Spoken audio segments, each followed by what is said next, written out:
بسم اللہ الرحمن الرحیم۔ السلام علیکم۔ مولانا احمد رضا خان بریلوی رحمۃ اللہ علیہ یہ آج کا میرا موضوع ہے۔ سب سے پہلے آپ کی جو تاریخ پیدائش ہے وہ ہے 1856 اور تاریخ وفات آپ کی وہ 1921، 1856 اور 1921۔ اور اس لحاظ سے یہ ہم دیکھیں تو آپ علامہ اقبال رحمۃ اللہ علیہ کے ہم عصر بھی ہیں، یعنی کہ آپ کا دور حیات اور علامہ اقبال رحمۃ اللہ علیہ کا جو دور حیات ہے وہ تقریباً وہ عرصہ سیم بھی ہے، آپ ان کے ہم عصر بھی ہیں۔ تو بہرحال آپ یو پی انڈیا کا ایک بڑا مشہور مسلم اکثریتی ان کا یہ اسٹیٹ ہے اتر پردیش، وہاں کا مشہور شہر بریلی، رائے بریلی بھی اس کو کہا جاتا ہے، اور اس کے محلہ جسولی میں آپ پیدا ہوئے۔ بریلی کے محلہ جسولی میں آپ پیدا ہوئے 1856 میں۔ اب آپ کی جو فیملی کی ہسٹری کچھ اس طرح سے ہے کہ بہت عرصہ پہلے آپ کے جو آباء و اجداد تھے وہ افغانستان کے قندھار شہر سے مائیگریٹ کر کے ہندوستان تشریف لائے تھے، مائیگریٹ کر کے وہاں سے ہندوستان سے۔ اور پٹھانوں کا ایک قبیلہ ہے بڑائچ، وڑائچ نہیں، وڑائچ تو جاٹوں کا ہے، یہ ہے بڑائچ بے کے ساتھ۔ تو پٹھانوں کا یہ قبیلہ بڑائچ، آپ کا بڑائچ قبیلے سے تعلق ہے، اس لیے خان آپ کے نام کے ساتھ آتا ہے۔ تو آپ کے والد محترم کا نام ہے مولانا نقی علی خان، اور مطلب کہ آپ کی پوری جو آپ کے آباء و اجداد جو ہیں وہ علوم دینیا کے ساتھ منسلک ہیں، مطلب کہ آپ کے والد محترم بھی عالم دین، پھر آپ کے دادا محترم بھی، اور پھر آگے تک یہ سارے علماء کرام کی پورا یہ آپ کا شجرہ نسب جو ہے وہ سارے کے سارے آلموسٹ جو ہیں وہ علماء کرام ہیں، علوم دینیا کے سارے ماہرین اور دین کی خدمت میں سب وہ لگے ہوئے تھے۔ تو بہرحال آپ کے جو آباء و اجداد تھے، پھر مغل گورنمنٹ کے ساتھ ان کا بڑا کلوز رشتہ قائم ہوا، اور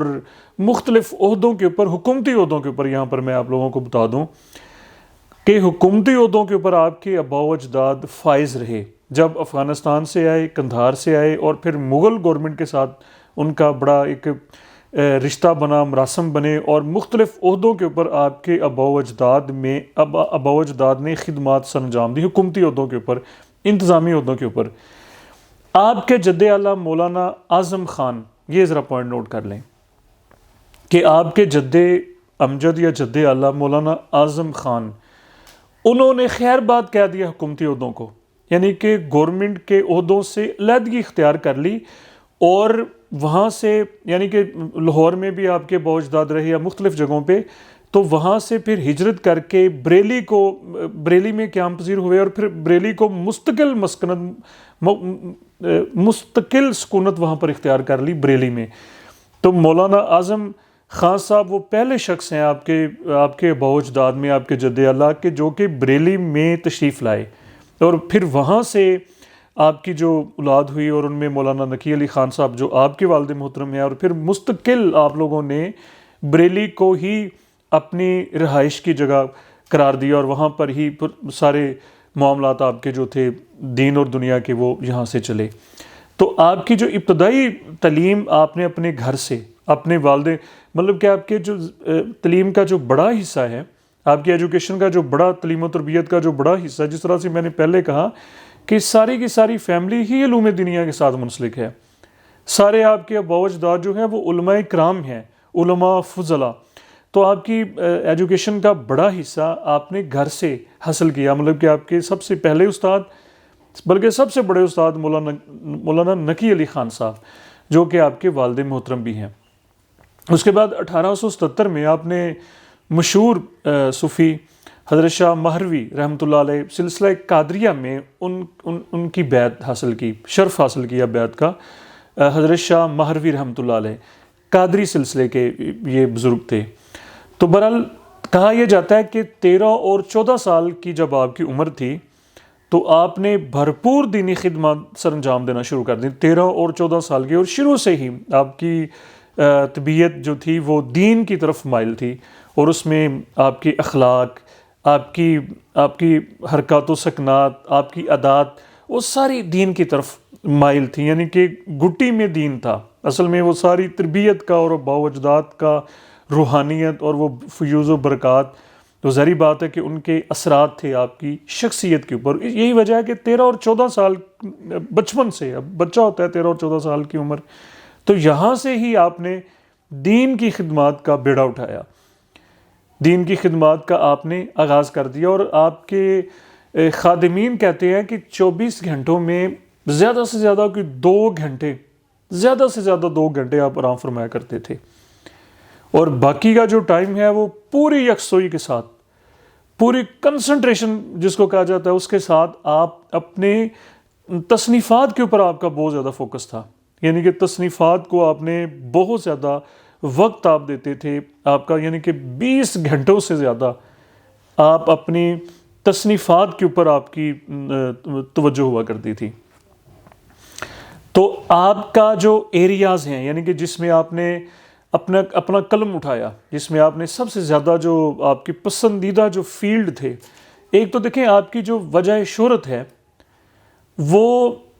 یہ مکتبہ فکر، جس کو بریلوی مکتبہ فکر کہا جاتا ہے، وہ آپ نے اس کی بنیاد ڈالی. یعنی کہ اہل سنت کا ایک بہت زیادہ طبقہ آپ کا پیرو ہے، اور وہ طبقہ جو ہے وہ بریلوی طبقہ کہلاتا ہے ہمارے، یعنی کہ بڑی اکثریت ہے جو، اور آپ کے جو القابات ہیں جن سے آپ کو نوازا گیا، اعلی حضرت اور فاضل بریلوی. تو آپ کی جو نسبت سے اب بہت سارے جو اہل سنت والجماعت کا ایک بڑا حصہ وہ بریلوی کہلاتے ہیں. اب اکثر ہم دیکھتے ہیں کہ مساجد کے باہر بھی لکھا ہوتا ہے کہ یہ بریلوی مکتبہ فکر یا بریلوی مسلک. تو آپ کی جو خدمات ہیں، سب سے زیادہ جو آپ کا جو زیادہ جو فوکس تھا وہ فتاوی نویسی کے اوپر تھا. بہت زیادہ وقت آپ نے دیا اور اس کے اوپر بہت زیادہ آپ کا کنٹریبیوشن ہے. اور فتاوی رضویہ کے نام سے وہ کئی جلدوں کے اوپر مشتمل آپ جلدیں ہیں آپ کے فتاوی جات کی. تو نمبر 1 پہ